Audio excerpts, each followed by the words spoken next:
So not too long ago, I made a video discussing the importance of portrayal in One Piece, and you guys seemed to really like it. I talked about the importance of portrayal and how it is the single most consistent aspect about a character. But if there's anything that stands as equally as important as portrayal, it's narrative. Narrative is the most important instrument when attempting to predict a character's direction in the story and plot progression. In that aspect, there is nothing more important than narrative. Typically, there tends to be three types of characters in One Piece. Characters who are heavily carried by portrayal, like Kaido and Big Mom. Characters who are heavily carried by narrative, like Dragon, Blackbeard, or Emu. And lastly, characters with a somewhat even balance, walking a fine line between their narrative and portrayal. Characters such as Mihawk and Shanks. Today we're going to be focusing on that distinct middle group, the group of characters who lean more towards the narrative approach over and above all else. And that's not to say that narrative is all these characters have going for them, but rather if you were to put their portrayal on one side of a scale and their narrative significance on the other, their narrative significance would far outweigh their portrayal. Whereas with characters like Kaido and Big Mom, there's no doubt their portrayal would far outweigh their narrative significance within the story. And with characters like Shanks and Mihawk, their scale would be more of an equal balance, more or less. A lot of people get portrayal and narrative mixed up, so today we're going to discuss the differences between the two, as well as go over how narrative has played a vital role in shaping some of our favorite characters leading up to where they currently are in the story, and how when done right, it can bring some characters to places no one could have ever imagined. So what is narrative? What does that word even mean to begin with? Narrative is defined as a way of presenting or understanding a situation or series of events that reflects and promotes a particular point of view or set of values. To put it in simple terms, we all know that Blackbeard is a future opponent for Luffy and that they will eventually fight each other. How do we know this? Because of narrative. Oda has taken his time to establish this to us over decades of storytelling in a way that any reader can easily tell that this fight is going to happen someday. The same goes for Zoro and Mihawk's battle for the world's strongest swordsman title, or Luffy and Shanks finally getting closure to the promise they made all the way back in chapter 1. Even if we don't know exactly how these situations will go down, we know these things are going to happen one way or another because the story has told us so. Blackbeard is someone who from the very beginning was always set up to be a key piece to the grand story as a whole. From his very first mention all the way back in Drum Island, we get very little information on him, but we understand that Blackbeard is someone making moves in the world, just like Luffy. We see that the citizens of Drum Island are extremely hostile towards Luffy and the Straw Hats, and we come to find out that the reason for their hostility is because Blackbeard had destroyed their entire country just a few months ago, and had caused permanent trauma to these people and how they view pirates. From a story aspect, Blackbeard's actions are too important to be ignored, as they directly affect Luffy and the crew as early as Drum Island. Had it not been for Blackbeard, Wapol would still be in complete control of Drum Island. Dalton would play a far less significant role in the arc, and the Straw Hats' entire experience on that island would have been completely different. And this is just a small taste of the total impact that Blackbeard had on the lives of the Straw Hats and the experiences of readers, all before we even got to see his face. But it gets even more interesting when you realize that Luffy reuniting with Ace and the Straw Hats ever even getting to meet him was directly due to Blackbeard's actions as well. Without Blackbeard killing Thatch, there's no Ace hunting for Blackbeard, and without Ace hunting for Blackbeard, Ace never arrives on Drum Island, nor Alabasta. And Luffy would have never gotten Ace's Vivre card, which is how he was able to know Ace was in danger leading up to the Summit War. So if you guys are liking the video so far, why not go ahead and hit that like button and subscribe to the channel. Your support is greatly appreciated and helps me go a long way in making these videos. So please subscribe.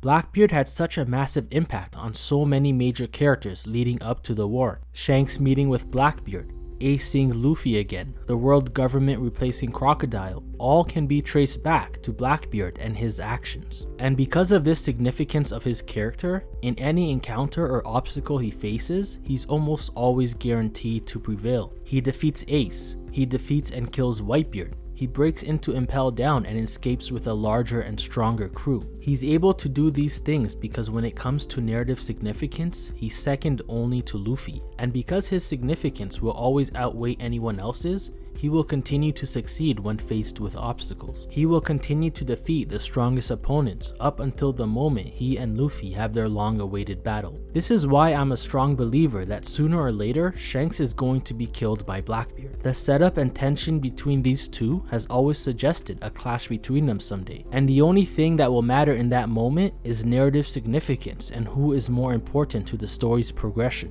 Oda himself has stated that in a fight between two characters, the winner will always be the character who needs to win for the story to progress, regardless of strength, portrayal, or anything else. Luffy vs Kaido is a prime example of this.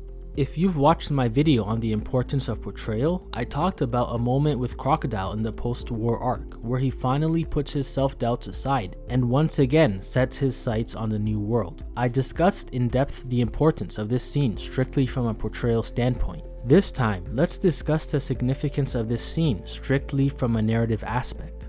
We all know Crocodile lost to Luffy in Alabasta, and with this defeat, he also lost his status as a warlord and an affiliate of the world government. This was seriously looking like the end of Crocodile doing anything major again in the series. And this is not to say that we would never see him again, but typically, once a major antagonist goes down in their respective arc, they may appear occasionally in the story again, but they will never have the same level of importance that they did when they were that big, bad villain. We see this with Alvida, Rob Lucci, Gecko Moria, Caesar Clown, and many others. But Crocodile breaks this mold entirely and sets himself up to eventually be just as important as he ever was before, all in this single moment in his conversation with Dawes Bones.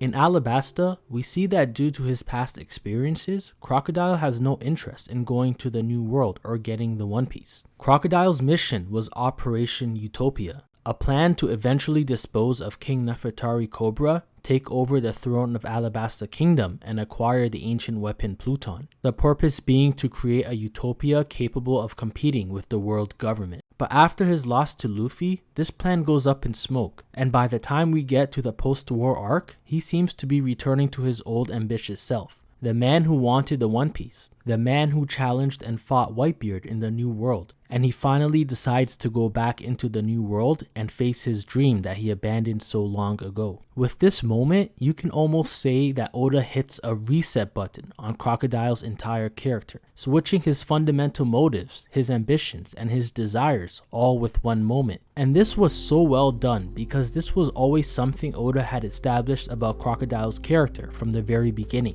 He was a man who lost his dream, and now he found it once again, resetting his character altogether. A new person with new motives and a renewed dream. Unlike with Alvida, Lucci, Gecko Moria, or Caesar, Crocodile is not bound by his previous self. He's not the same man who fought Luffy all the way back in Alabasta. Practically everything about him now is different, and this is why narratively, anything is possible for Crocodile at this point. But Crocodile is not the only character who falls into this unique category. When we think about characters who hit the reset button on their fundamental ambitions and ideologies, there's someone else. Someone who was also once a major antagonist. Someone who in this most recent arc has made major changes to fundamental traits of their character, drastically shifting their goals and ambitions and redefining their own role within the story. And that character that I'm talking about is Buggy. Perhaps more than anyone else, Buggy is a perfect example of how narrative can redefine, repackage, and reset a character whenever deemed convenient for the story's progression. Many of us may see Buggy as just a gag character to provide comedic relief, and yes, he is. But Buggy is also a very well done character by Oda in my opinion, and him being in the position that he's in now, leading a Yonko crew consisting of Mihawk and Crocodile under his command to claim the One Piece, is a result of a perfect balance between great writing and comic relief. Let's go back to the beginning. Buggy from the very start is set up to be a funny character, there for a short while to provide funny moments for readers while also serving as the arc's main antagonist. But even back in Orange Town, Oda never neglected to lay the breadcrumbs with Buggy's character. We knew he had a connection to Shanks. We knew he had ill and maybe even jealous feelings towards Shanks. We just didn't know the full story. When Buggy comes back into the picture during the Impel Down and Marineford arcs, This time, Oda focuses a lot more on the gag and comedy aspect of this character, and as Buggy becomes a fan favorite because of these funny and goofy moments, Oda capitalizes on this trend and starts a running gag of Buggy failing his way into success. First with the prisoners of Impel Down, then becoming a warlord, and eventually achieving the status of Yonko and being seen as a direct superior to pirates like Mihawk and Crocodile. As this running gag progresses, it takes Buggy to heights none of us expected. Maybe not even Oda expected him to get this far. But now with Buggy as an emperor, Oda uses narrative to do something really magical here. By taking the fundamental and most consistent trait of Buggy's character, being his funny and goofy persona, and mixing it with the early hints and breadcrumbs that were established with this character from the beginning, being his ties to Shanks and personal insecurities. Oda mixes these two things perfectly to create a level of narrative significance for Buggy that no other character could achieve 1,000 chapters after their initial introduction. By going back to Buggy's roots and now giving us a broader picture of why Buggy is the way he is, Oda uses this to now legitimize Buggy's status as emperor and leader of Cross Guild. Not for his strength, but for his unwavering and newfound ambition. An ambition that even the likes of Mihawk and Crocodile appear to lack. And all of a sudden, just like that, Buggy is now seen as a serious contender for Pirate King. The running gags was the jet fuel that propelled Buggy to unthinkable heights, but it was his history and his initial underlying insecurities and jealousy towards Shanks that kept him at the top and legitimized him as someone worthy of being there. This is the magic that authors, stories, and characters are able to achieve when narrative is used to its highest potential. Just look at Wapol. From nothing more than a primary antagonist of a 20-chapter arc well over 2 decades ago, a character with no redeeming qualities whatsoever, to now possibly being set up to play a major role in this final saga, all because of one moment that changed this character's narrative significance forever. So whether it be Blackbeard or Crocodile, Buggy or Wapol, or Luffy and the Straw Hats, there is no shortage of characters who display the undervalued emphasis of narrative within a story and how it can not only reshape a character, but redefine them altogether. It serves as a ship to guide our favorite characters through the violent currents that are the ever-progressing plots of the story. It serves as a solution to all conflicts, an answer to all questions, and a means to every end.